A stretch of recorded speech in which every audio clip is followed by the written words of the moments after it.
Hello, welcome to the MHOG podcast. I'm your host, Adam. So most likely this episode is going to be a classic episode. It might not be. It might be an all-new episode. I'm not sure at this moment that I'm recording this. But I am recording this because I wanted to do a little common sense with Buck Lightning because I'm kind of riled and I need to get some shit off my chest. So, I want to make it clear that I am no longer a Republican. No offense if you are, don't care if you aren't. I'm pretty much done with the Republican Party for various reasons that I don't want to get into, because this isn't necessarily about politics so much as it is about civility. Now, I am a libertarian by nature, so that is the party that I will be affiliating with myself from now on. I know I just mixed up those words. I'm on the road. I'm kind of riled. Fuck off. Anyway, yeah, I know. Civility, right? Fuck off. Civility. Anyway, so I just saw something that just really fucking frosts my nuts.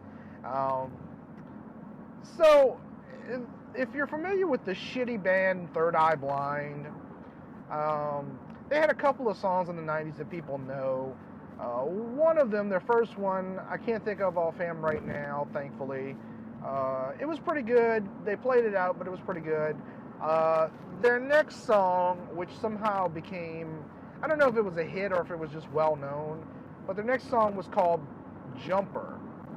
It was about some gay friend of the lead singer's who killed himself. Sad story. What's even sadder is that song came out of this story, because I feel like I'd kill myself twice if I found out someone wrote that piece of shit about me. It is one of the worst songs I've ever heard in my life. Jumper. If you've never heard it, count yourself lucky. Don't look it up. It's a piece of shit. Anyway, Third Eye Blind, for some reason, was hired by a section of the Republican Party for the Republican National Convention. There was some sort of charity event that they were doing. And they hired Third Eye Blind, which they should be completely regretful of, because it means they have shitty taste in music. And yes, I know, I get into people with all the time about the shitty taste in music thing and how it's not really a thing and it just makes you an asshole. But I'm riled, so fuck off. Again, fuck off. Anyway, Third Eye Blind, shitty band, shitty music. Anyway, Third Eye Blind accepts this invitation to play at the charity event. I have asthma, by the way. That's why I keep coughing. Apologies. They accepted the invitation, and they go to play the event, and when they get up there, the lead singer starts going off on some kind of rant about the Republican Party and how they treat gay people and all this bullshit.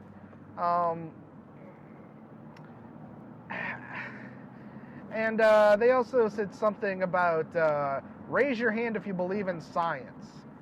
Raise your hand if you believe in science. Okay, so a couple things. Number one, I don't care where you stand on the Republican Party's definitions and stance on LGBTQUUIAP or whatever the fuck they call themselves. Yes, the acronym is that fucking long now. Most of it's made up.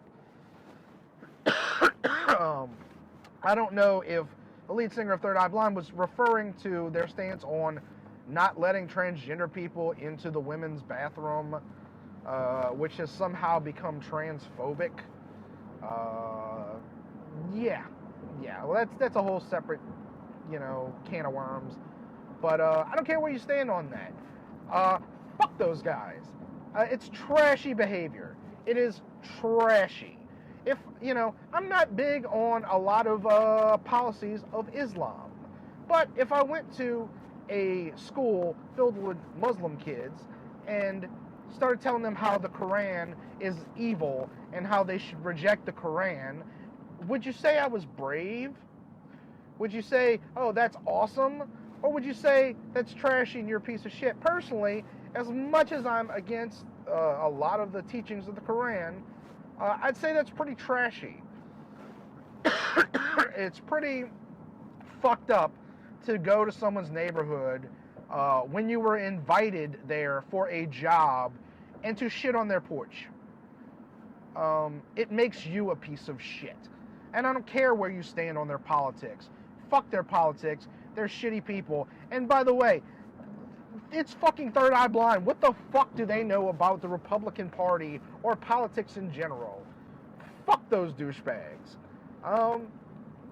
It's kind of hard. Yeah, I know. Talking about civility, and I'm just cursing rampantly, but I'm pissed off. You know, it's really hard to make this world a better place when you act like a shitty human being.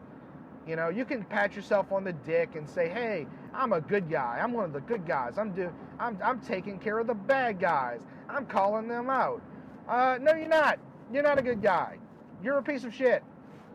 If you want to convince people to believe the things that you believe, whether they be right or wrong, you actually have to act like a decent human being. Being a dickhead doesn't make you a better person. I don't know why anyone would think that it does. But for some reason, that is the world that we live in now, where we excuse bad behavior because we like the person. Hey, you know what? I'm a huge fan of Bill Cosby. He was an awesome comedian, and he had an amazing message about quit blaming other people for your problems and actually go out and work hard and do well for yourself. Asthma's really killing me. Anyway, he had an amazing message. He was an amazing comedian. I love Bill Cosby. But he raped a bunch of fucking women. He raped a lot of women. So, guess what? Fuck Bill Cosby. It sucks. I'm not happy about it. I'm not happy saying it. But he was a shitty human being. And he's going to be treated as a shitty human being. And apparently he's blind now and quote-unquote suffering in his own personal hell. Well, good. The women that he raped weren't blind. Anyway, off topic. But I think you get where I'm going. I'm sick of this shit. I'm sick of people justifying and guess what? I'm gonna fucking go out and say it. It's mostly people on the left who say shit like this. Like, oh, it's okay. It's okay that this person's a racist. They're on the left. They're liberal. They don't really mean it. No, they made a racist joke. There was some shit about the fucking cunt in Ghostbusters who played the Leslie Jones is her name. Fucking super racist character. I don't care if she's black. She played a fucking racist stereotype about black women. The movie treats her fucking racist by making all the white women scientists and making her a fucking attendant at a fucking subway station. That movie was racist as fuck. But guess what? She got into it with a conservative gay man who called her out and said her character was shitty and the movie is racist. And she got upset and he got banned. I forget where I was going with this. I'm going to be honest with you. I'm all over the place. I'm just pissed off. I completely forgot my point. I'm just going to skip it. Point is, the way people behave. It was something about like how they excuse fucking liberals for their shitty behavior. But if you're on the right and you do something even slightly out of line, hey, you should lose your job. You should be banned. Fuck that. Even if you did something wrong, no one, be they left, right, independent, whatever, should ever lose their job for doing something kind of dumb. It shouldn't happen. Not in the America that I grew up in. The America that we live in now, America that actually does, and this is an appropriate use of the word, actually does have fascism as the name of the game. You know, like that's the America we live in now, where you do something that's not politically correct, and they will try to slaughter your ass. They will fucking come after you. You know what? You know why I really hope the Metal Hand of God podcast takes off? I want them to hear the shit I say. I want them to hear me making comments about being racist. Because the reason I say it all the time is because I want them to be pissed off. I want you to be fucking livid. Come after me. Use the word racist. Use the word sexist. Fuck you. I will fucking go all night. I'm sick of this shit. Now enjoy this fucking episode, and I hope we get back to doing more regular episodes. And I mean, this might be a new episode. I don't know. I'm working on it. It might be a classic. But you should enjoy the classics. Don't you like classical? Or are you a racist? That's right. I'm saying it now. If you don't like the Metal Hand of God podcast, you're a racist. Fuck you. I'm out. MHOG knows how to party. It's the middle and the God party in the city of New Orleans. Okay, so actually you got a twofer, because I forgot the second part of my rant. And this is a big one with me. This is one that comes up pretty often. I may have actually even done it on the fucking show before, and I don't care, because I'm ready to go. I'm ready to kick some ass. Anyway, I mentioned earlier that one of the things Third Eye Blind said is raise your hand if you believe in science. So, as I've said many times, that's not what science means, asshole.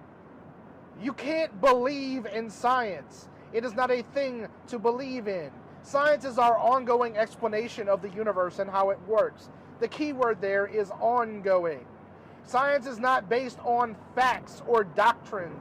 It is based on our current knowledge pool. Facts is a word that has a meaning, as does science. It is a fact, for instance, that I am in a van right now driving. That is a fact. That is indisputable. Often things in science are disputable. That's why we continue to study those fields, dickhead.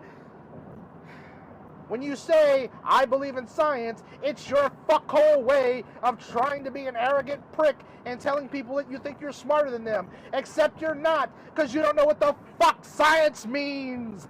That's not what science means, asshole. I hate people. Anyway, if you actually knew anything, let's take for example, when people say that if you don't believe in climate change, that you are anti-science. Well, for one thing, a vital part of science is called skepticism. It is important to question things. If you do not question things, it is not science. It is dogma. It is religion. Now, I'm not bashing religion, but religion and science are two different things. They approach two different aspects to the universe. In any case, skepticism is important.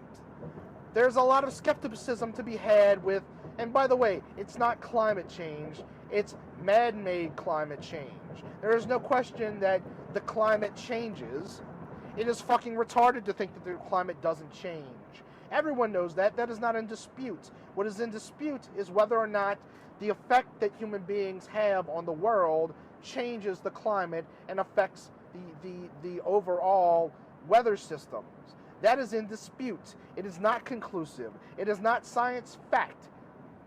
Now, you can say that you have read the evidence and that you believe it. That's fine. Still doesn't make it fact.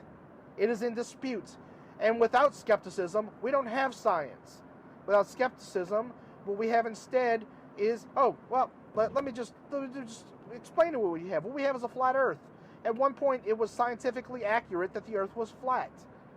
It wasn't true. It wasn't fact. But, I mean, look out. The world appears to be flat from our perspective. That wasn't stupidity. It was our understanding based on our current knowledge pool. That was science fact. However, it was not true. That is what you get when you don't have skepticism. You have a flat Earth. When someone says that we need to do something about climate change, well, that's fine. What do you want to do? Do you want to shut down all industry? Do you want to stop driving your car? Do you want to stop flying? You don't? You still do those things? I guess you don't believe in climate change, asshole. See, when you believe in something, when you believe in science, it's not just a bunch of words. It's something that you have to actually act on and use in the world. So, that's my little rant. And if you're one of those people who believes in science and you're mad about this, fuck you. Fuck you up the ass. Don't care. You don't know what the fuck you're talking about. Listen to the MHOG podcast. or you're a transphobic, racist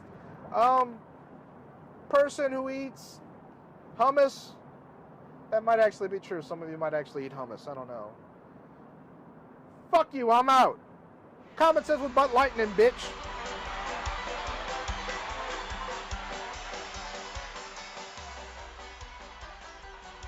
And we're back! Welcome back to the MHOG podcast. That's the Metal Handed Guy podcast. I'm your host, Wade, and these gentlemen are...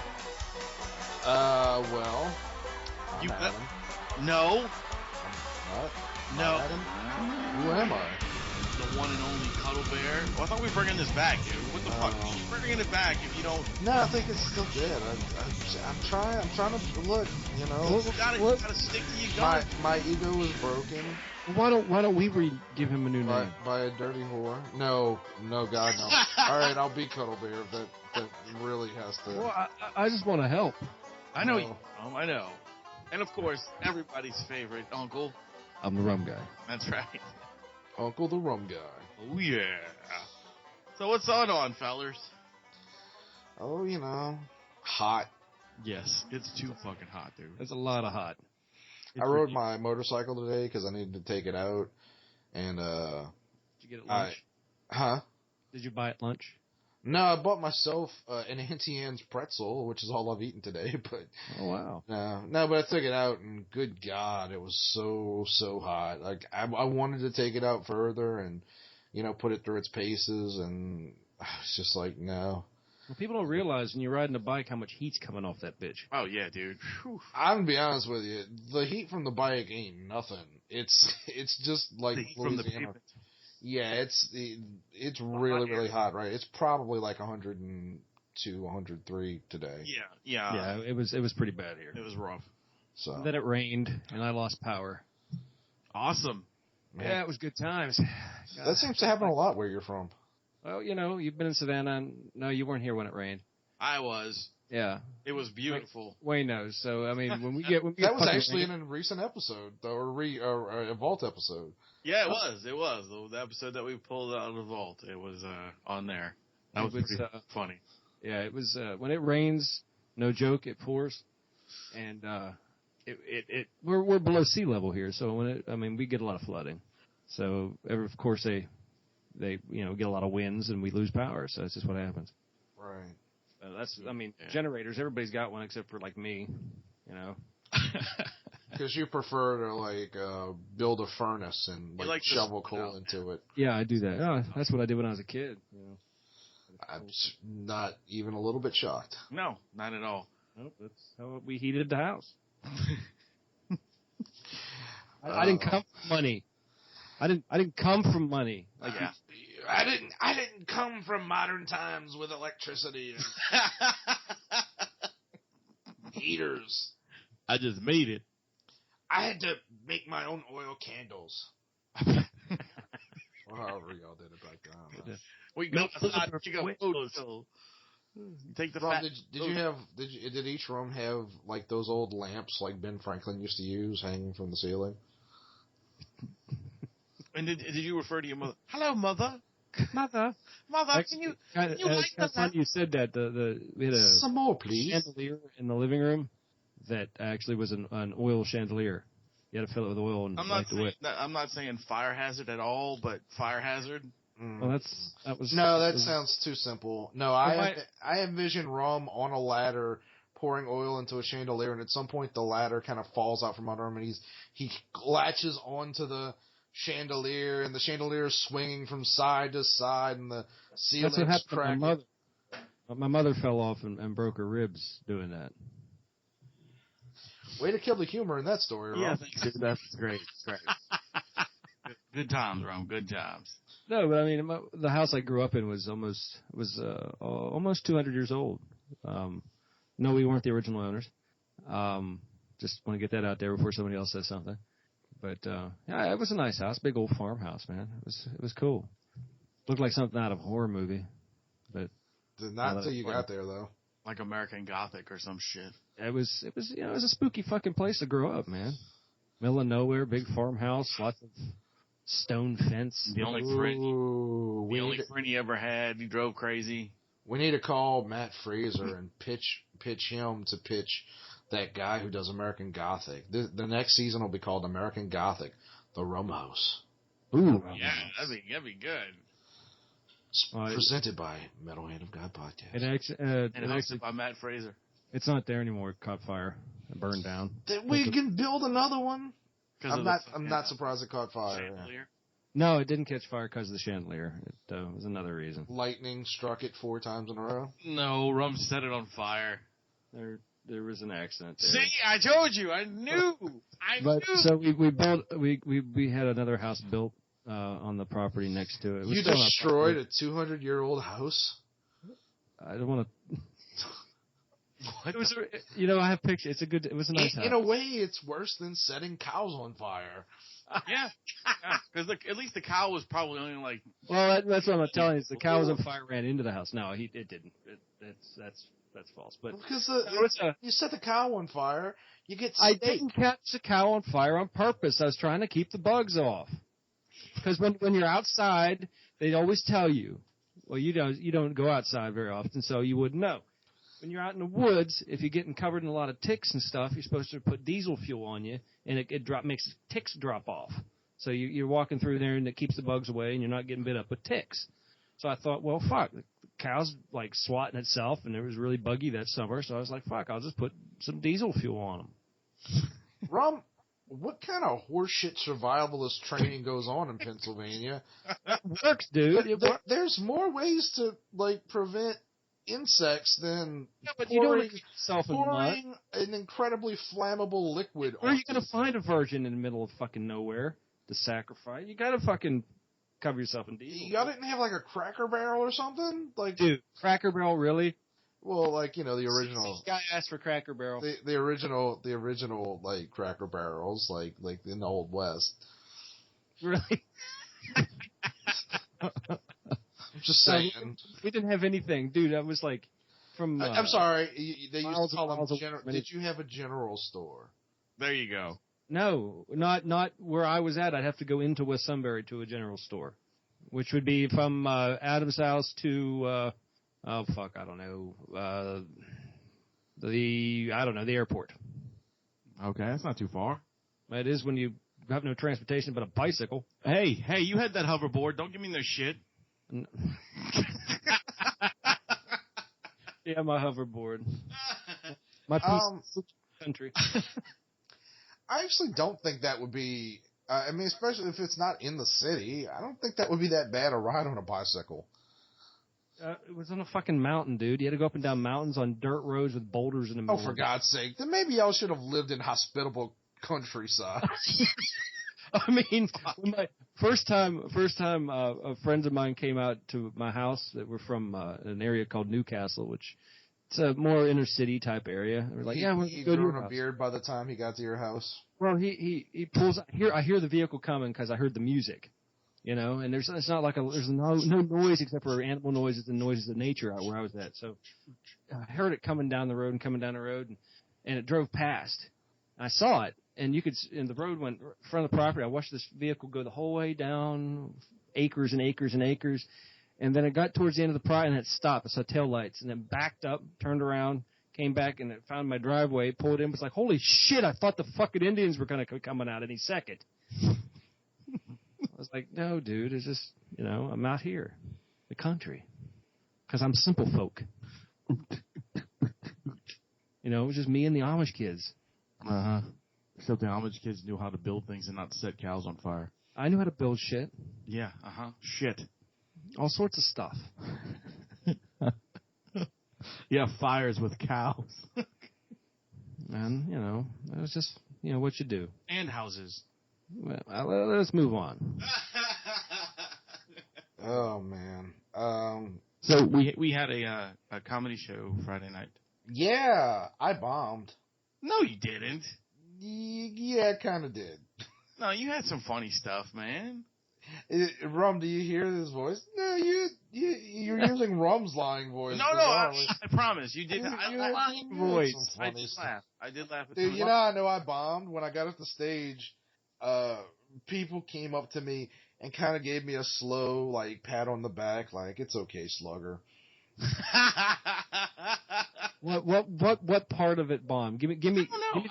Pretty much all of it. Actually, at the end, like I had a few more jokes, and I'm like, all right, whatever. let's just do this. Well, maybe your humor is different when you're on stage trying. Maybe you're more of the Chevy Chase of humor. Maybe you just need to fall down a lot. I'm pretty sure that's your form of humor. Maybe you should stand up there and just wet yourself. No, I swear, dude, I did laugh at some of the things you said. I'm not being, Give me an example of a joke. Give me an example of a joke. Rum, you can't like displace jokes like that and just like, oh, I'm gonna tell you, I'll just tell it right for. Yeah, flashback. That's not how they work, dude. No, I'm putting you in the moment right now. All right, just close your eyes. Now you're there. People are like, there's reveille. Everybody's drinking, having a good time. All of a sudden, say there's reveille. He did because he's old. Is this the Boy Scouts? What? Anyway. Give me the joke. Give me something. Give me a topic. What was the topic? We're not remotely doing this, but I did bomb. And unfortunately, I felt like it kind of set the room down, and Gina Gomez had to kind of back clean up. So I felt bad for her. Like I felt like I kind of let her down, but it picked up as the show went on. I think everybody. I'll tell you what, you're letting me down right now for not giving me a joke. I'm okay with that.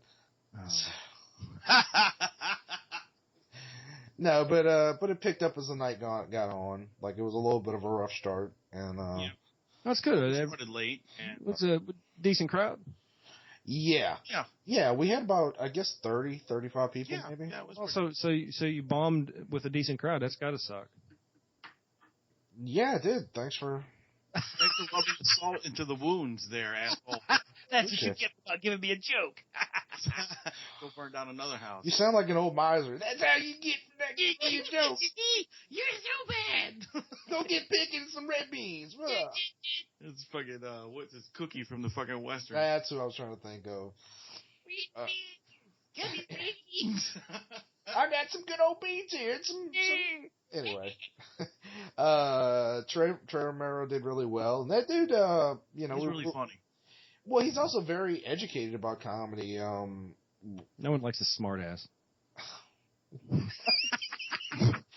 What? Keep on going, Adam. Cuddle Bear, I'm at a loss. Hold your back. I'm at a loss for words. Anyway, he has very specific opinions about comedy and how it works and all that. Like he's got a little more to him than just jokes, and I was very impressed. So he's got different layers. That's cool. You almost need that as a comedian, I would think. He's an onion. He's an onion. Yep, we peeled him open at the end of the night, and we had him for dinner. Oh, that's some. Oh, yeah. Party of four. Dahmer. Party of four. Anyway. But yeah, he was supposed to be on this episode, but we obviously we had to. Well, there was that, and we had to record late, and so but we'll get him on soon. And different changes. He also we now have 2 stand-ups who'd like us to book them places. Yeah. So nice. we haven't talked to him about this formally, but I'm thinking maybe we should see about maybe him and Kyle just send the 2 of them on the road together. Yeah, that'd be cool. And if there's anybody else, any other stand-ups who listen to this, I know not. Are you thinking about just giving them cab fare and say go? No. No, well, how they get there is up to them. We'll just book them places. Oh, you're actually going to book them. I thought we were just We'll hey, let's all get together and I'll leave. From New Orleans into another place, Right. Narnia. So we I'll send them through the wardrobe. Then we had James Cusimano. Yes. And I feel like he's got a few fans there now. Yeah, he does. He actually does. That's really cool. He's a really nice dude too, man. He was talking to me and he asked if we wanted some opinions on some promotion stuff. So I was like, yeah, because he books shows as well. So he's gonna hit me up and we're gonna talk some promotion for the next couple shows. I don't know what that means. Like help with there's ideas, conversation, Adam. It's when the grown-ups are talking. Oh, really? How did you find out about that? No, he just wants to help do with promotion. That's all. Like what? Not. No, I appreciate that. I was actually having a long conversation with Adam about, and probably shouldn't say this, but screw it. This is the kind of show we are. We were talking about putting on shows, not just us, but a lot of bands, because, you know, Adam, the engineer from Audio Entertainment, who does the sound, I'm telling really more the audience than you guys, because y'all have both met him. But, you know, he deals a lot with musicians and, you know, a little bit comedians, really more because of us, because he mostly operates out of Metairie. But we're just talking about, like, there's only so much you can do as a promoter unless you have money, you know? And, like, if you've got money, yeah, okay, the promoter can kind of handle everything. We don't. And most local promoters don't. So it's important for us to do it, but it's also important for the acts to do it, you know? And oh yeah, dude, it's always important for the acts to do it. If the acts don't promote, it's got to be a symbiotic relationship. We can't promote to your target audience. Whoever's following you is not following us per se. So you need to promote your own shows. Right. I just want to point out how many large words were just used in less than a minute and a half. That's awesome. Pretty awesome, right? Pretty good.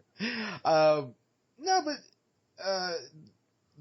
some of the, like, prima donnas will say stuff like, well, they should have spent some money and got, you know, bought some radio ads. And it's like, number one, if your target audience, like if it's a metal show, what radio station are we going to go to that's going to cater to our audience?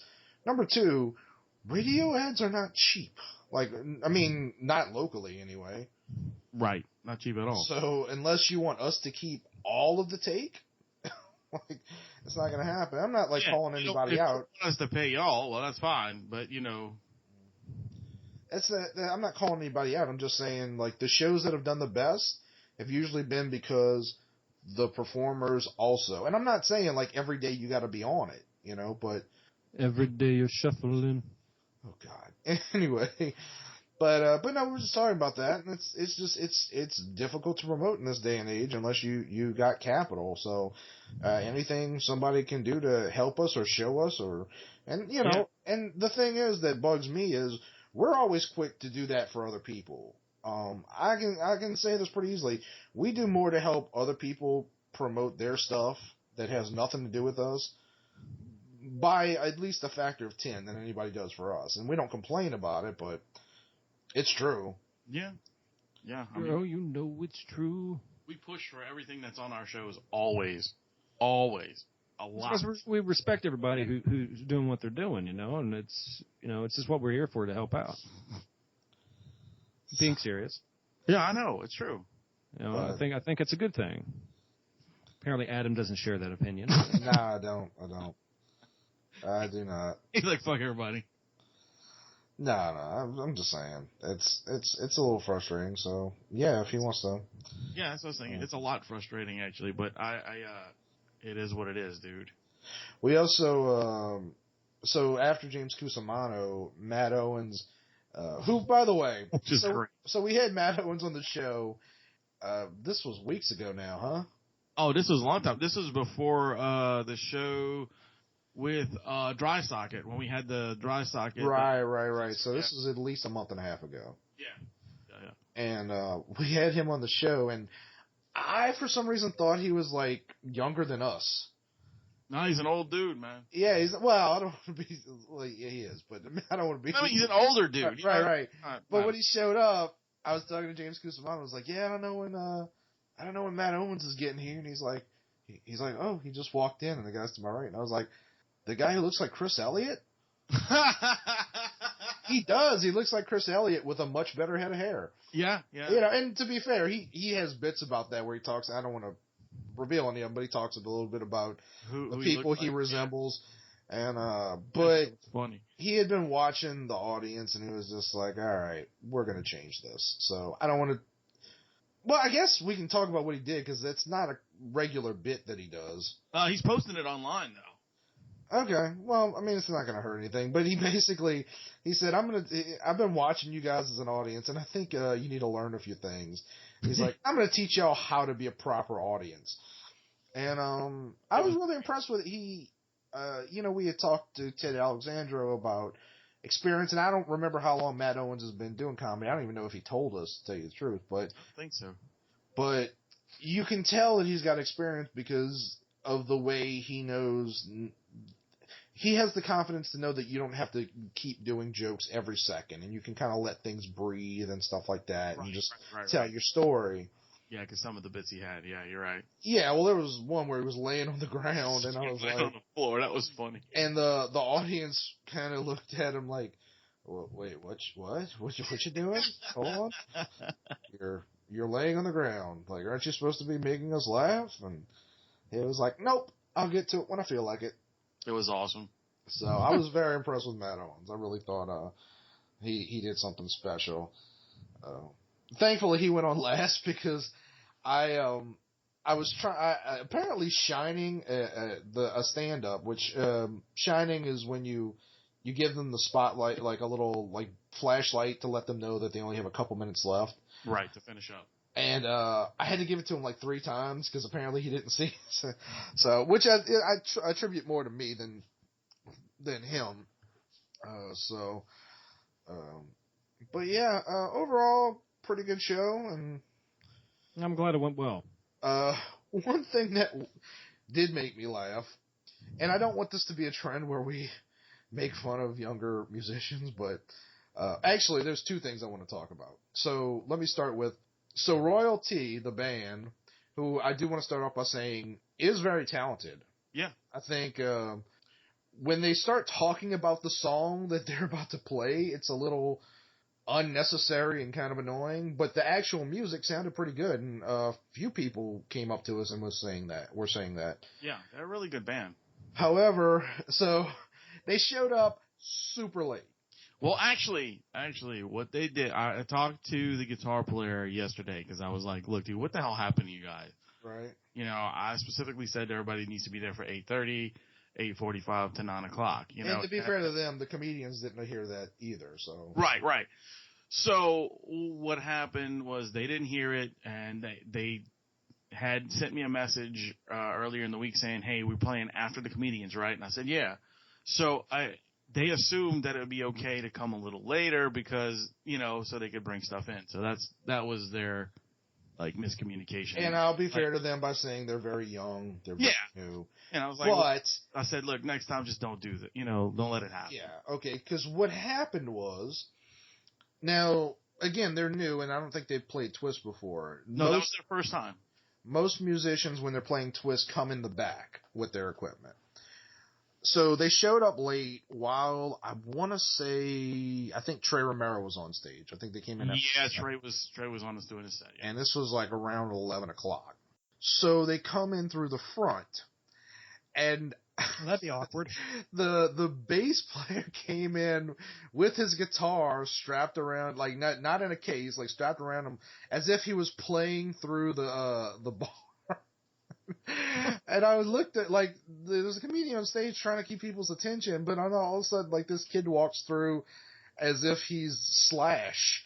And it was like, what are you doing, And then they didn't make noise, but they were very busy. Like, you could see them moving around behind the curtain and things like that. It wasn't exactly a problem, but it was distracting. I get you. Yeah, I can see where that. Well, because it would be kind of weird, because usually that area in front of the bar where they'd be rolling their stuff, a lot of people walking back and forth there too. So you'd have to go through the crowd to get to the back anyway. Right. Right. And the back door is always open. So right. And I think somebody pointed that out to him because they took a very long time to set up. Like, they were moving around literally through the entire performance. Yeah, the reason they took a little bit longer than normal is because the guitar cabinet's wheel fell off. Oh, it sucks. So they had to have it re-put on, and Adam luckily went out there and helped them put it together, because if not, the amplifier wouldn't stand. So that was some issues. Right. Well, so there was a lot going on. Which, again, they're very young. Like, one of them was 17, and I'm guessing it was his mom. And I'm just gonna go out and talk shit because this woman pissed me off. It might not be. Mad too. Huh? She kind of pissed me off too. I don't know for a fact that this is his mom. This might just be a relative, but there was a woman who looked like she might be in her early 60s who was there, who, as Matt Owens was playing, now bear in mind, the entire audience is paying attention to Matt Owens, because he had them in his palm for a good portion of his set. This woman, like, I'm in the back, and I'm looking at the time and listening. This woman comes to the back and, like, leans in next to me and goes, how many of these people are you going to put up there until the band goes on? And when she said that, like, there's certain moments in your life where somebody says something that's so rude that you don't quite process it. Like, it takes your brain a second to kind of figure out what's going on. Because I guess unless you're just a generally rude and abrasive person, I don't assume people are going to walk up to me and be an asshole. Right. And like, as my brain's sort of like putting things together, I was like, well, Matt Owens, this guy's the last comedian. And she goes, okay. And she starts to walk off. And as she's turning around, my brain went, oh, this bitch just like fucking basically told me I need to get them off the stage because she wants to see the band. Basically. And I tried to catch her attention. I started yelling, ma'am, but she walked off. And I was like, I can make a scene right now, but I'm not going to. Like, it's not worth it. Like, what's it going to gain me? But, if anyone knows that woman, if you want to tell her to go fuck herself, please do. And if she'd like to come on the show, I'll tell her that on the air. Like, I couldn't, like, number one, the poster literally says 4 comics and 1 band. It's called Full Metal Comedy with special guests. It would be like if somebody went up to Lorne Michaels and was like, hey, you know that Saturday Night Live thing you have? Yeah, that's all good, but, you know that one musical performance that goes on for 5 minutes in the middle? That should really be the whole show. Like, it's... like, I couldn't... Well, it's true when it comes to Saturday Night Live. It takes a lot of nerve to do that, though. Well, I get it. She didn't want to be there, and she was only there for her kid or whatever. Then tell your kid he can't be in a band. I don't know what to tell you. Like don't... That is incredibly rude. And don't get me wrong, I also understand that the show went on late, but... Hey, guess what? The band showed up late, too. Yeah, if they would have got there at the right time, just maybe, we would have got on the show a little bit earlier and everybody would have been happy. So that's the thing. I mean, if they were running late and they had to take all the extra time to set up, which if you get there early and set it up, it's done. Correct. Well, it's also a thing where when we have a bad show, which happens, it's never really the performers, well, usually not the performers. It's often just like the crowds don't feel like coming out. But and that when we have a bad show and the energy's low, if somebody's kind of an ass, you almost get it. But when we're having a good show and this one person decided she was going to be a bitch, you just want to punch him in the face and throw him out the back door. Right, except if I would have hit her, she would have crumbled into dust because she was really fucking old. And she shouldn't have been wearing what she was wearing. I wasn't paying attention to what she was wearing. But it was one of those the older women that like to wear like the 20-year-olds clothes. Oh, really? Yeah. No, I'm like, really? I was very annoyed with her. I was like, what is your deal, baby? Well, you should have said baby, because then she'd have really been, what? Like, no, I should have said toots, because she would have gotten that reference, because she's old. You should have said, look, really? Let Cuddle Bear show you the way. It's not Cuddle Bear. Let Cuddle Bear show you the back end of the door. It's Heavy Love. Oh, when I'm done with you, baby, you'll be telling people you fell down. Did you just call him Heavy Love? I'm trying to help him with a new name. Yeah, Rum. Fuck you. Heavy Love. That's terrible, Rum. Oh, well, that's like Cuddle Bear. Yeah. Same thing. It's not even close. It is. So apparently Rum's in a mood. Squishy Kodiak. Anyway. So that was the show. And it was fun. I enjoyed it. Gene and Eddie came later after the show was over. That was nice. Well, no, they were at a rap party for this TV show he was working on. And before you ask Rum, WRAP party. I know what a rap party is. Okay. Thank you.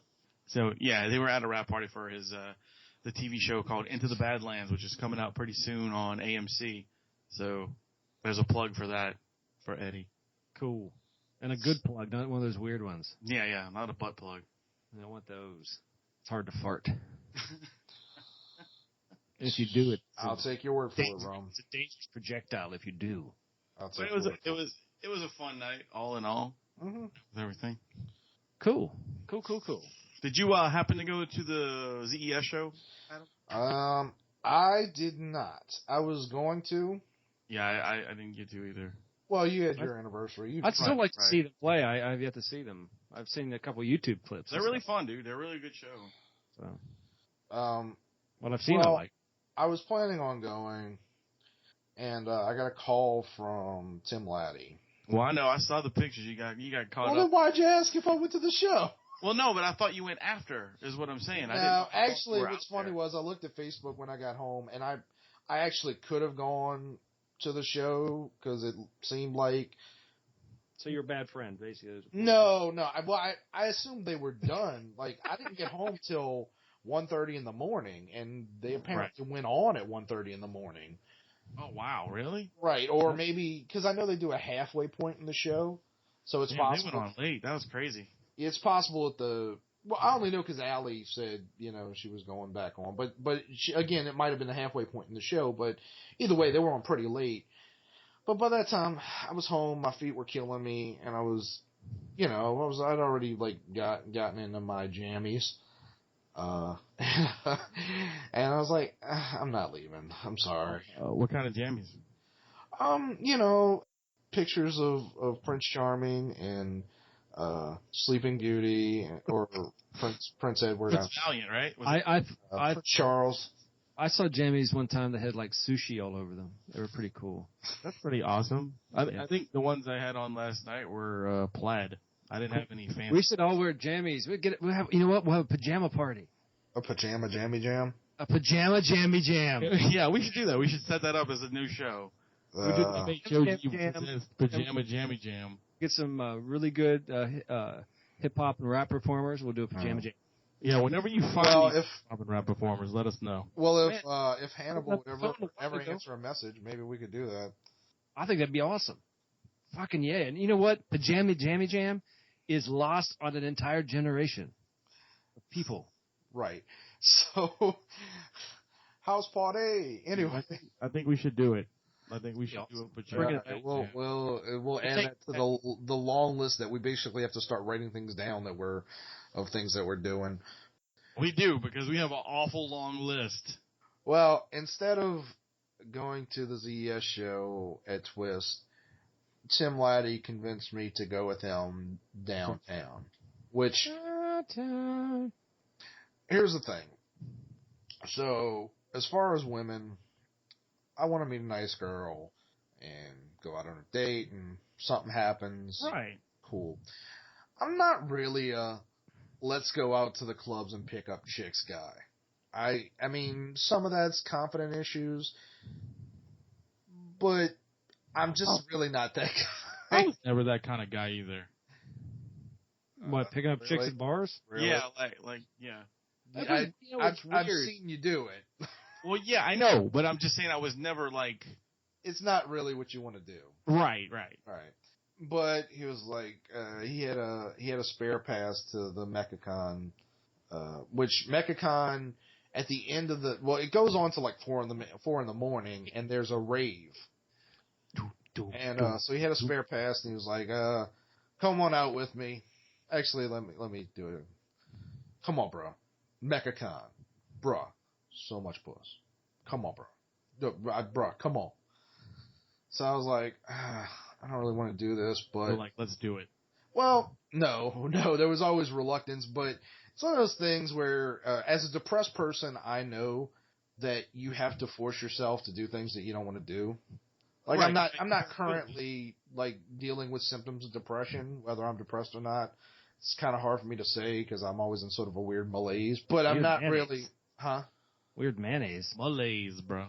Oh, I thought you had some weird mayonnaise. There was another big word, Rum. Another big word. Anyway. MHOG podcast. Anyway, I'm not... Delicious bitches. is like I haven't been really introspective lately, but I'm pretty sure I'm not depressed. I'm not really dealing with anything right now. So, but still, like there's still those habits that you develop as a person with chronic depression, where like you sort of fight with yourself to go try new things. So I was like, I don't want to, but just do it. Just put on some shoes and head out. So we went out to Mechacon, and I'd never been there before. Wayne, have you ever been to Mechacon? I have not. I'm really. We were thinking about going this year, but we changed our minds. So. How can I put this? I don't like to make fun of people for their hobbies. I get that people think I'm weird because I read comic books. I get it. These people were fucking weird. That was fucking weird. Can you, if you gathered up every person with a social anxiety disorder besides me in this city, they were there. In fact, at one point, like Laddie was wearing a polo and he was hitting on women. He was like, "Bro, I don't know what's the problem." And I looked at him and I said, "Well, dude, look around you. Like there were some very attractive people there. There were some very unattractive people there. There were mostly really unattractive people there, but there were some very attractive young ladies there."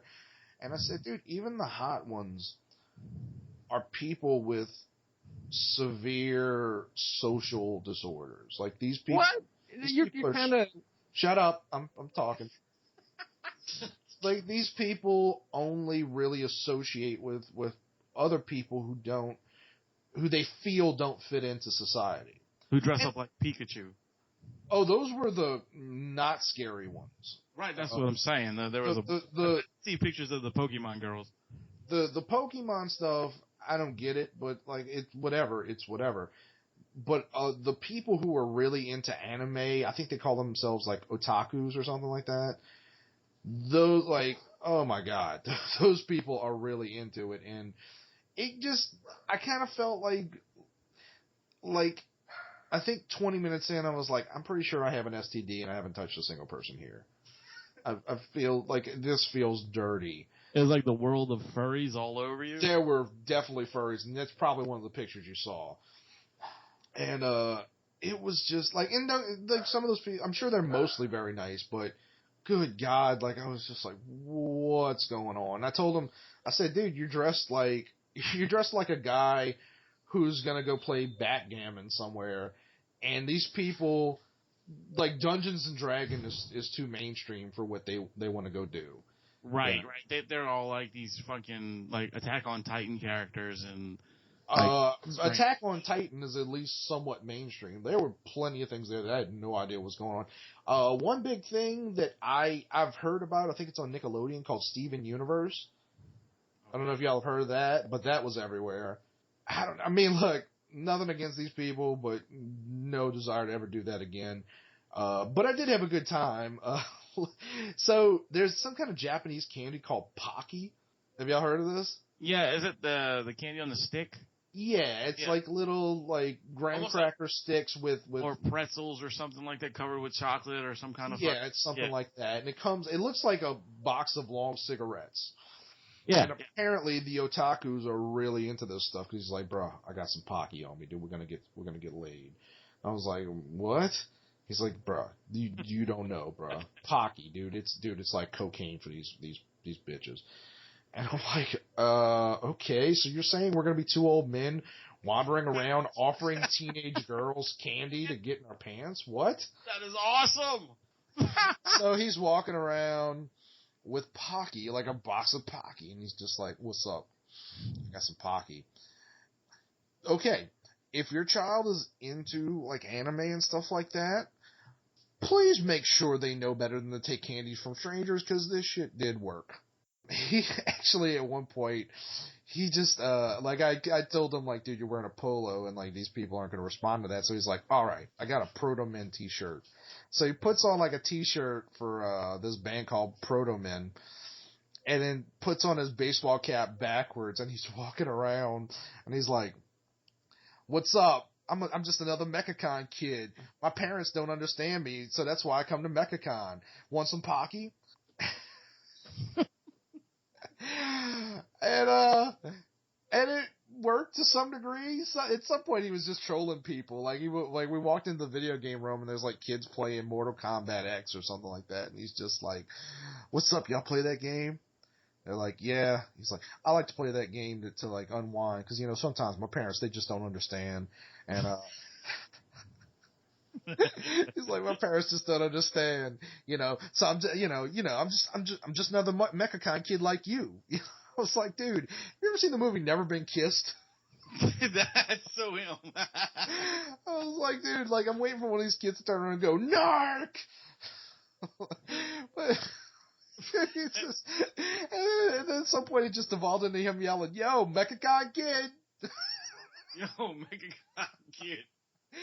And then like we finally go downstairs for the rave, and Bagnetto and his new wife Tammy were meeting us out. Nice. I'm pretty sure her name's Tammy. I hope so, but they don't listen to this show, so either way. So they wanted to come out and see the rave because they'd never done the rave before apparently, or maybe Bagnetto had and she hadn't. But so we're waiting, and there's like easily like 1,000 kids piling in like in this line. And they start high-fiving each other in costume. They're just like, yeah, like, Mechacon. And Laddie's just standing there going, "Mechacon Kid, I got Pocky."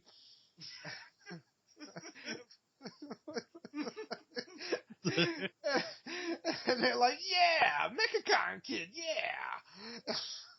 What the fuck, dude? It's so weird. And I'm just laughing. I'm just like, Oh, and then he kept doing this to me, which I can't stand, and he does it on purpose because he's a dick. We walked past like some weirdo or another, some chicks. He would be like, "What's up? You met my friend Buck Adam." Now it doesn't matter if the girl was 14 or if she was 50. Like he would just be like, "What's up? You met my friend Buck Adam?" I was just like, "Oh, you dick." And some of the girls would just like. One of them, I swear to God, turned and gave me a look like, "Ugh." And I was like, "Fuck you." Believe me, I'm thinking the same thing. That's definitely reciprocation on that emotion. You judging me, like, well, you don't even want to know what I'm thinking about you. Anyway. And Buck Adam. Mechacon Kid, yeah, Mechacon Kid. I'm gonna start yelling at Adam like I might change his name in my phone from Risky Business to Mechacon Kid, yeah. Anyway. And next time I see him, I'll make sure I go find some of that Pocky somewhere and fucking say, "Hey, bro, I got some Pocky. You want some?" Yeah, he will take you up on it. But we went into the rave. Bagnetto showed up. Oh, this was good. So we went outside to meet them. I swear to God, there's 5 kids. One has a guitar, and they're singing "Freebird." Oh my God. I swear to God, I was like, that just happened. Oh, and then before the rave, there was this awful J-pop band. J-pop. Yeah, Japanese pop. Oh, okay, gotcha. I was a little off, but that slang there, bro. Oh, okay. I know you. Sorry, Mechacon Kid. I didn't know. Mechacon Kid, yeah. Anyway, so we walk into the main like ballroom, and this J-pop band's playing, and they're all very pretty girls, but good God, were they awful? It was so bad. Like there's never been more evident how sexist our society is, where like you can have no talent whatsoever and be super hot or even, well, in this case, just vaguely hot, and people are just like, "Yeah, you're awesome." No, they weren't. They were terrible. And as we were leaving, one of them goes, "This next song is called I Am the New Black." Like the Orange is the New Black. Have you know that show? Have you seen that show? Orange is, do you get it? I was like, what is going on? New Black. I was like, what is going on? And then we saw 2 of them later, and we were yelling like, "Hey, your band was awesome." And do you know those cunts didn't even bother to look around like they were superstars? Either that, or they knew they weren't awesome, so they assumed we were talking to somebody else. Which, actually, that might be more likely. So, They didn't speak English. Hey, now you're just being racist. That's just... Hey, I don't know. There was a new black. So sorry. Rum, are you still there? Yeah, I'm still here. Okay. You haven't even like made a whisper. Well, you told me not to talk, so I figured we're done. He's been holding on to that the whole time. So we went to the rave for about an hour. I will say the rave was pretty awesome. However, I accidentally made fun of a retarded kid. Yeah. If y'all saw, there's a picture of me online right now of me posing with a kid in a really horrible Sonic the Hedgehog full body outfit. Yes, I like that one because it says Sonic Boom on it. Yeah, so we had Laddie took the picture, and then the kid says something to me. I'm like, huh? He says it again. I'm like, what? And then his mother/handler says, he was just saying thank you for taking the picture with him. And I was like, oh my God, I just made fun of a retarded person. Oh, I feel horrible. I'm still posting this on Instagram, but I feel horrible. I did participate in a dance-off. Yes! Unlike Rum, I put in some effort. All right, Rum, you can talk now. Come on. All right, we're doing this then. Okay. Okay. I don't even know what happened. I think he's still mad because I told him to shut up. Oh, okay. Actually, you know what? He might have just walked off to get a drink. That's possible, too. Well, in any case, no, I participated in the dance-off. Did you win the dance-off? There weren't really winners. Like a couple of times during the night, this happened like 4 or 5 times, people would just form a circle and show off, and there was a bunch of like break dancers and stuff like that. And so I walked in, like threw my hands in the air, did the circle, and then threw myself on the ground and started doing sit-ups. And then jumped and went, oh yeah! And then somebody high-fived me, believe it or not. That's fucking awesome. So, the rave actually was genuinely entertaining, but by that time I was super tired. I'm back. And there he is, the Rum Guy, everybody. Alright, well that was the end of the story anyway, but it was interesting. I do not, okay, if somebody wants to get me a pass next year on Saturday, I'll go to the rave. I don't want to be there we went, I think we got there at like 6, and the rave went on, or maybe it was 7, and the rave went on at 11, we were there till 1. I mean, my feet were killing me. Like I said, and I didn't know that many people there. I saw Robbie Musso, who's... Yeah, I saw that. That was cool. Yeah, Robbie, for you folks who don't know, he mostly designs Transformer toys, but occasionally he'll do a fill-in issue in the comic book series. I think he's done 3 or 4 of them, and I could be more. I know he did... He's also done... Speed Racer. He did Speed that. Racer, yeah, Speed Racer. But one of the nicest guys you'll ever meet. He really is like genuine. And when I say nice guys, I don't mean like, like Rum's a nice guy. Robbie is like Little House on the Prairie. Like he's not. Right, he's like, a really nice dude. Like at some point, like he's talking to us and we're doing what we do. And he gets, like, I think at this point he's kind of used to us. But he gets a little flustered like, these guys with their, talking about giving somebody a pudding pop, like, these guys, I'm going to go home now. He's like, thanks guys, I'm leaving. He's a super nice guy. And he actually went to the rave for a little bit, Oh, that's cool. Well, that sounds fun. Yeah.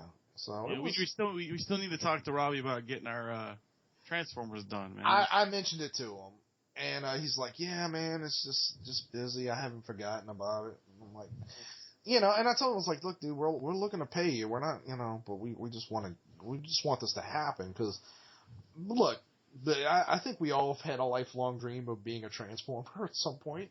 Oh fuck yeah, dude.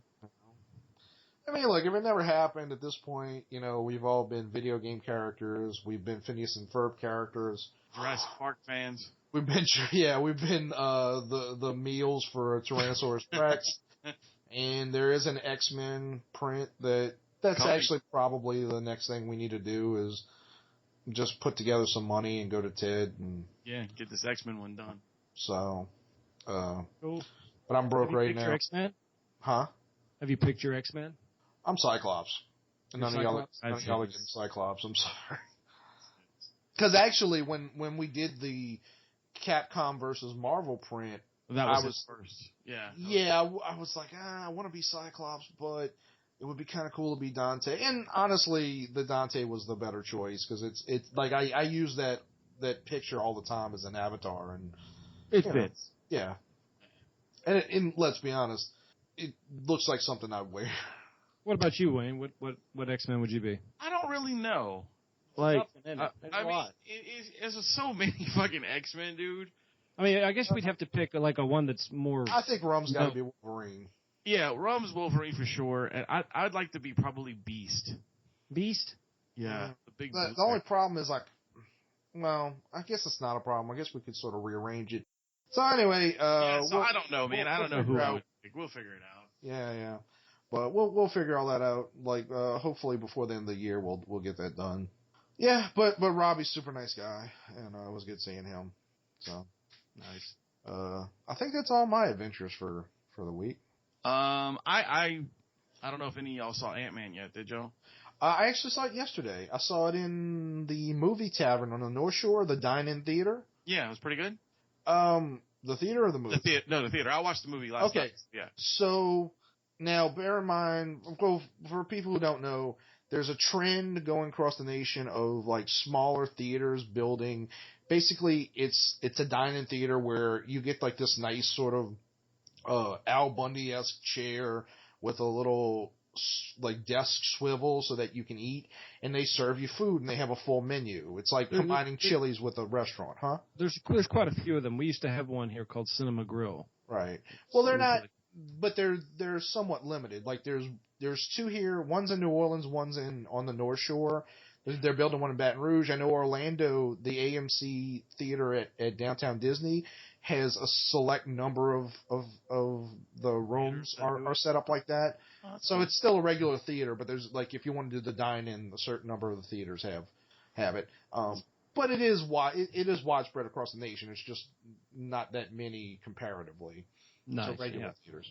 It's fine. So I'd never done one before, and I'll say I'm really impressed with the setup, and I think anytime there's a big movie, like we saw the trailer for Star Wars Force Awakens again, yes. And I think that'll be the next time I do this. So it's a big full size, very nice leather or pleather seat. There's so much space that you don't have to worry about some kid kicking you in the back of the head. Nice. It's a little more expensive, so less riffraff. You know, there was still one idiot towards the end of the movie who pulled out his cell phone, but the nice thing was all you could see was the blue reflecting off things, which was still distracting, but you couldn't see his cell phone because of the way the setup has with all the space. Yeah. The food, not great. It was okay. I would probably what I'd probably do if I go see Star Wars there is I'll probably go eat somewhere else, and then when I get there, just order like a milkshake or a drink or something like that, and just whatever. But I like the setup. It's a very and honestly, they should have spent more money to get better food because it's such a nice theater. Like as soon as you walk in, you're just really impressed. There's a full bar. As you walk in. You never know, man. They may upgrade the food eventually, Maybe, but I don't know. I don't feel like this is a work in progress. I think this is just like they did what they need. They spent all this money on making the place amazing, and then just kind of was like, oh, this is good enough. Because it is. It's comparable to going to like some sort of like Applebee's or something like that. That's the kind of level of food it is. You know what I'm saying? Yeah, I mean, that's good for what it is, then. Right. I mean, you're looking for a 4-star restaurant when you're going to go watch a movie. You're not, but you can do better than like lower end chain food. You know what I'm saying? It's quick. It's easy. We'll put it to you this way: with the ticket, like I got a free birthday ticket, which is why I did it. But if I hadn't on that matinee on a Saturday, altogether I would have spent like $35. So for that amount of money, a little bit better food would. Oh, and I don't think there's any drink refills.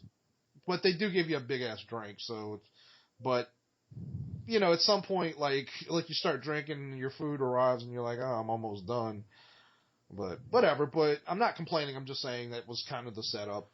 But Ant-Man itself, I loved. Cool. Me too. I thought it was a great movie. Oh, that was great.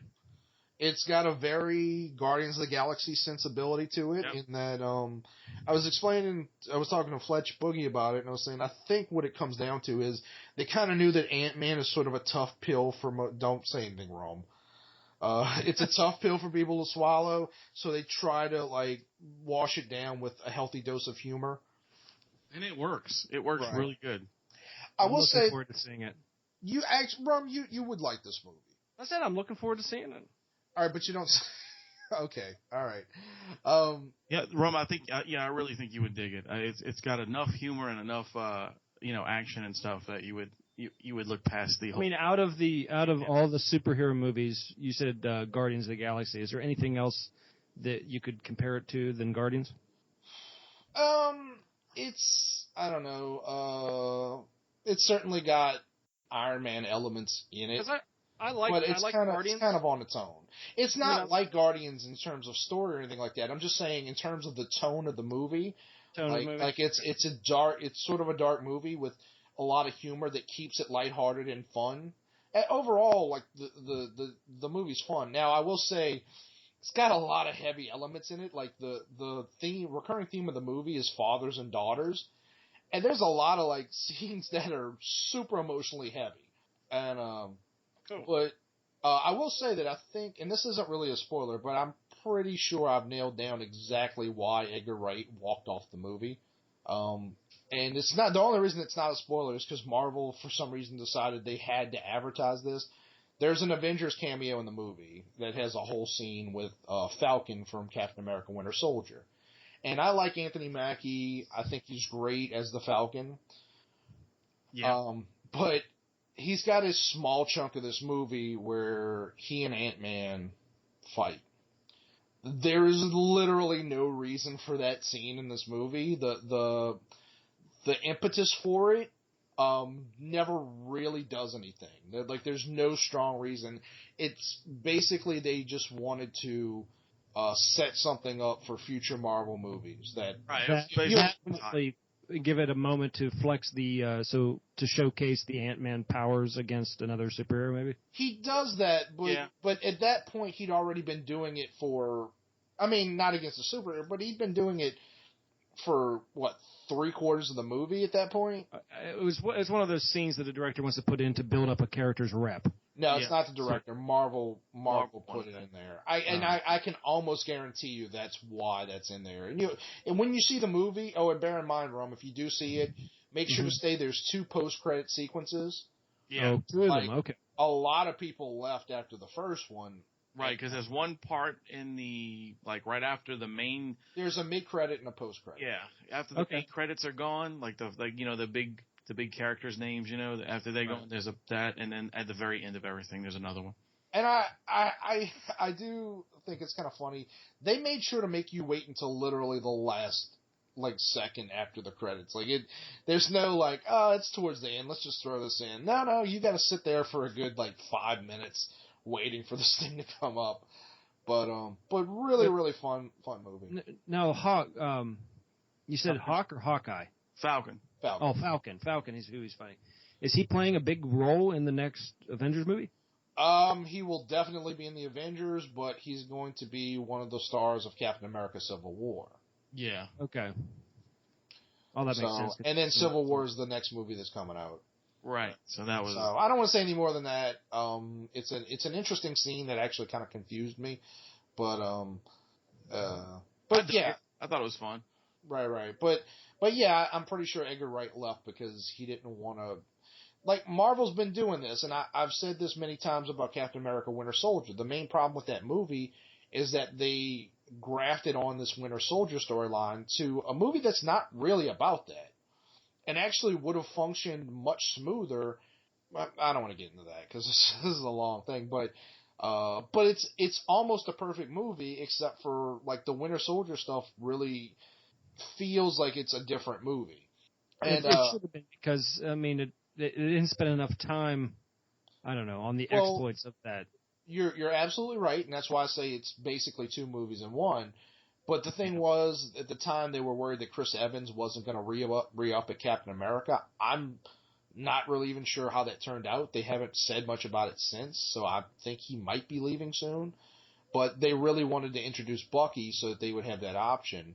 Now, I will say, and I actually wouldn't have a problem with this, even though I hate the storyline in the comics. Right now, Falcon is the new Captain America in the comics. The Falcon in the comics is awful. It is an awful character. He's awfully designed. There's nothing good about that character. But they keep trying to force it on you for some reason. So I could see if Chris Evans does leave, now they don't just have to go with Bucky as the new Captain America. They could say Falcon's the new Captain America. Right. And again, I like Anthony Mackie. I wouldn't have a problem with that. I don't understand how you can have, I just never did, how you can have a new Captain America. If Captain America were to, say, die in the comic, then they should just die in the comic. They should just die. You know what I'm saying? Because to try to have a new Captain America, because Captain America was a product of an experiment that came to be. But ultimately, it's a symbol. I don't disagree with you. I think they try to do this in comics. In some comic characters, DC has far more success with this than Marvel ever will. But DC has legacy characters, like going from the Alan Scott Green Lantern to Hal Jordan and Guy Gardner. Marvel hasn't had any, but some characters can't be replaced. You can't have a new Superman. No. I'm sure that is coming. They've tried. It just doesn't work. They've tried to replace Spider-Man several times, and they've created great characters. But ultimately, Bruce Wayne's always going to be Batman. Peter Parker's always going to be Spider-Man. You can't really change that out. And ultimately, Steve Rogers is always going to be Captain America. However, when you're talking about in terms of a movie, they can do one of two things. They can either do what the comics try to do, and bear in mind, by the time Captain America Civil War comes about, Steve Rogers is going to be Captain America again. There's no question about that. But they can do one of three things. They can either make Bucky the new Captain America in the movies. When Chris Evans leaves, they can make Falcon the new Captain America, or they can recast so that somebody replaces Chris Evans as Steve Rogers. To tell you the truth, at this point, I would kind of rather they did something else than recast. Like, they keep saying when Robert Downey Jr. is done, which is going to be very soon, we're just going to recast. That one's going to be a lot harder. I really don't think they'll be able to pull it off as much as they think they can. I think if for storyline for the movie, it would make more sense just because they were both the same time period, that if Bucky became Captain America. That makes more sense to me. I guess. I mean, I'm not saying they're going to do one thing or the other. I don't know. That's my opinion. It just seems because they were looking at their story. They were from the same time frame. You know what I mean? They were so close, like brothers. It wouldn't be a hard transition. You know what I'm saying? I don't know. I don't actually like the actor that plays Bucky. I'm not a fan of his either, but I mean, story-wise, it would make more sense. I guess so. I'm assuming that's actually what they're going to end up doing, but in any case, well, whatever. But Winter Soldier was like a deeply flawed movie that could have been like it. Honestly, if they had just separated those into two movies, Winter Soldier or Captain America 2, whatever you would have called it, probably would still be the best Marvel movie they've ever done. Now, what about your thoughts on the new Fantastic Four? I mean, I just saw the trailer. How does it look? It doesn't look like a Fantastic Four movie, even remotely. I genuinely hate the design of Doctor Doom in it. However, I think I'll probably enjoy the movie on a basic level. Okay. There's certain movies like, look, Man of Steel, I didn't hate Man of Steel. I thought it was kind of entertaining. I don't ever want to see it again. I thought it was kind of entertaining.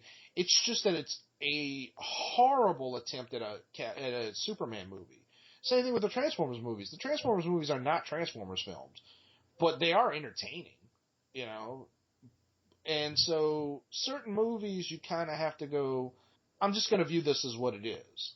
And right. I think Fantastic Four is going to be somewhat entertaining. So we're thinking Fantastic Four is going to be a good movie, but not a good movie. I don't think it's going to be a good movie. I think it's going to be entertaining. But it's not going to be. It's not going to be what we're expecting from the comics. Right. I can tell you without a single doubt, there's no chance that it's going to be anything like the Fantastic Four from the comics. This is a much darker film. They don't even give you. It's honestly, in a way, it's similar to Man of Steel in that the color palette is so dark that you kind of wonder what they were thinking. Yeah, it's almost like Dark Knight color, like that gray blue tones. Yeah, it's very, very dark. Okay, but I'll go see it. Batman vs Superman, I'm still 100% not seeing, and I think I've decided that I'm not going to go see Suicide Squad because I just, ghetto emo Joker, just no. Like I am not a fan of the Joker style at all, but I will go see both those movies. A lot of people will agree with you. And look, you might really like that movie, but I've said many times, not seeing it. I'm not interested in it, and I'm not giving it my money. I think what I saw from the trailer, you're what seems to be the driving force to this movie, character-wise, is Harley Quinn. She's definitely going to be a star. I mean, but there was, multiple scenes with her in it, in just the trailer. I have yet to see a trailer for it. Oh, really? Go on YouTube, type it on. Yeah, the trailer's really interesting, and I really like how her character is portrayed. I mean, it seems to be, I could get behind that. I bet you could. Oh, God bless you. We all could. Uh-huh. But the I'd even tag team with y'all. That's about it. Will Smith is in that. Well, Will Smith is actually going to be the star of the movie, but which makes no sense because in the trailer that I saw, he was in it there was just 2 scenes with him in his face. No, he's in more. Trust me, he's gonna be the leader of the team.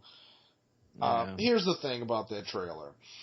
It tells you everything you need to know about the movie because, and I've said this before, I didn't actually think that the Joker was going to be in this movie, and there's a very simple reason for it. You watching that trailer, and it's kind of is what it is, and it's kind of what I expected, and I'm like, oh, this is okay, And then Jared Leto's Joker pops up, and everything stops. You're no longer thinking about anything else in that movie but the Joker. Which has one or two effects. If you really like that design, you're like, oh, cool, I can't wait to see this. If you hate that design, you've instantly decided, I'm done with this movie. Right. Guess what a lot of people are feeling? Now, there are some people who like it. A lot of people hate that design, and it really is dumb. Like I'm sorry, go ahead, finish your No. I'm just saying, though, like, this is supposed to be a movie about the Suicide Squad, but the second you put the Joker into it, and there's very likely, because there is a short shot that seems to be the Ben Affleck Batman, so there's a very likely possibility that Batman shows up in this movie as well, which, again, kind of takes you out of the part where it's supposed to be Suicide Squad. Well, here's a question. You guys have watched The Arrow, right? I've seen one episode. I watched Flash, though. I've seen a bunch of it, but I haven't finished it, so... So you haven't seen the last season of The Arrow? No. Okay. So the last episode of the last season. Not giving anything away, really, but there's just going to be one part I'm going to tie into what we just talked about. Okay. There's all these criminals that all of these other superheroes have captured are all sent to basically like this supermax. It's like on an island. And they're dropped down into a pit. Yeah, I think they are doing Suicide Squad and Arrow, if that's what you're asking. Yes, because they go and they need to stop this evil, right? So they need something equally evil that they can destroy it with, that they can control because they're all chipped. And so there's the one scene, and it was like, I don't know, what are we going to call ourselves? And said, well, we're all running out. They're running out. They're going to maybe a mission they're not coming back from. And the one guy says, we're the Suicide Squad. And they just leave it at that. So that's what they've named themselves as they walk out of this prison. I'm like, they're the Suicide Squad. Or is this the same thing? Just with different characters? So the Suicide Squad concept is basically this black ops chick named Amanda Waller takes like criminals from prison, like with specialized skills, usually supervillains. I think that's the character that's in Arrow too. Yes, she is. Okay. And they essentially, and there's also a different actress playing her in the movie. So she runs this program called Task Force X, which does that. They take these criminals and they're like, look, we'll put you on this mission. If you survive, you're free, but you're expendable. It was literally the Expendables before, whatever. Right. Well, not literally, but whatever. I get you. So the nickname for it is the Suicide Squad because that's what it is. It's like they're expendable. DC, or rather Warner Brothers, has this weird thing where they've decided they don't want to do a shared universe with TV and movies, which is fine, but instead of going, okay, we've got the Green Arrow and the Flash on television, so we can't really use them in the movies, they go, oh no, we'll have simultaneously a Green Arrow and a Flash in the movies and on TV, which is really confusing. So they do this. They're doing the same thing with the Suicide Squad, but to be fair, there's not going to be a Suicide Squad TV show. No, they're just going to have. But they've also had, like in the cartoons and stuff, they've had Suicide Squad pop up. This isn't anything new, and I want to say there's been one other thing that they did, but in the movie, it seems like this squad that she's creating is the first. And it seems like this squad in the TV show is just completely different. I mean, inside the prison right now, there's you have to think of it like the difference. Like in the comics, there's a Suicide Squad. In the movie, there's going to be a Suicide Squad. It's the same thing. It's two different universes. Yeah, the ringleader is in the TV show is I think Bullseye. Deadshot. No, Deadshot's the. Isn't Deadshot the one with the mask that's two different colors, red and black? Yeah. Well, okay, he's probably not Bullseye because that's a Marvel character. Well, what's the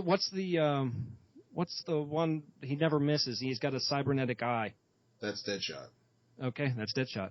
No, that's not Deadshot. Deadshot doesn't have the cybernetic eye. Yes, he does. Which one? Well, he doesn't wear a mask. Are you talking about Deathstroke?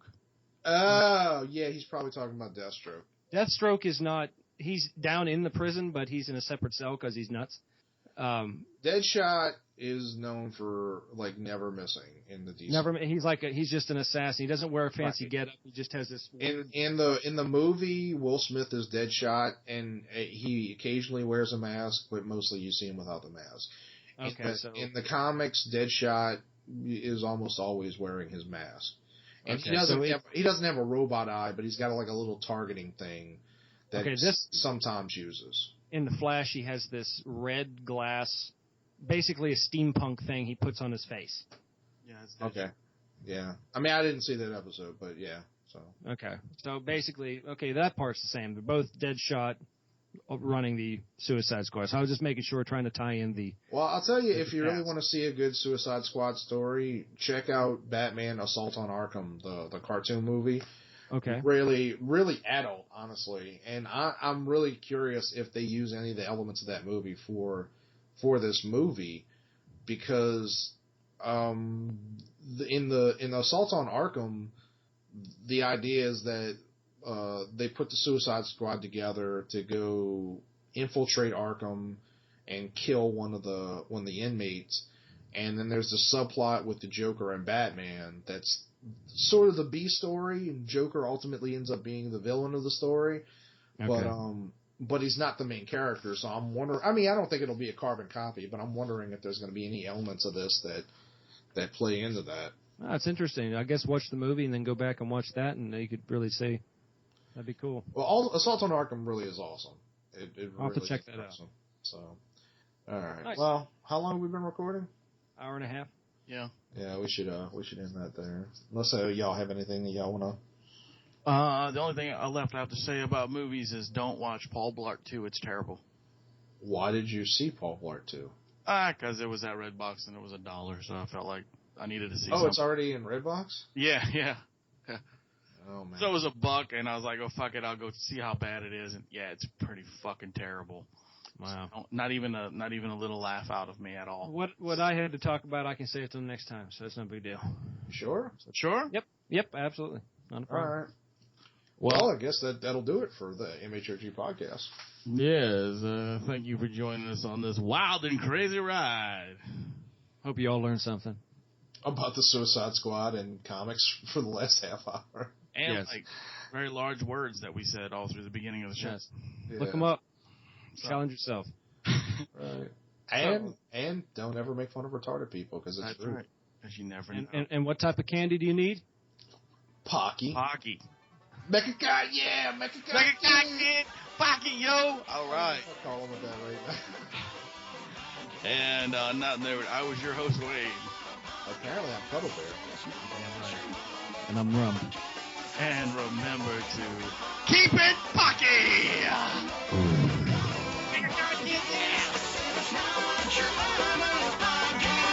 You don't get what you want.